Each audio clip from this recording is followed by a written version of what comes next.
Where I'm standing is on the banks of the River Avon in North Evesham. Normally there are two separate parts of the river here. There's the bit nearest to me which barges and boats would use, and then there's an 8-foot weir just beyond those green pontoons where the water level would normally sink down. But as you can see, at the moment it's completely level right across there, and on the other side you can see a caravan park. What's interesting is that all those static caravans should actually be up to 8 foot deep in water. They're not, because after the last floods in 2007 they installed high-tech flotation devices coupled with anchored concertina supports, so they rise up and down with the water, and so far, although some of them are a little bit tilted over, it does appear to be protecting them. Well, I'm joined now by Dave Heritage.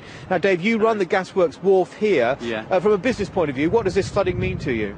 Well, it's not affected us very badly because we're quiet this time of year anyway. We just run a 5-unit caravan site for tourers. But our main worry is the fact that the people that run the site for me are stranded on their boat at the moment with 4 or 5 others. And what are you doing to help them? Well, we took them the essential supplies like cigarettes and wine this morning.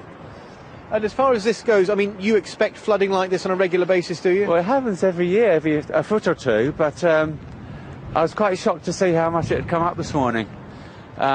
It came up about 1 foot in a couple of hours just before lunch, and we were hoping it was peaked, but there may have been more rain upriver. There may be more rain upriver. It's not just what happens here, so we can't really tell without checking the Environment Agency. Is there anything realistically more that could be done to protect the caravan site, to protect your business? No, nothing really. We feel quite secure because we're high up here, and the caravan side over the other side have got the new arrangement with their flotation devices.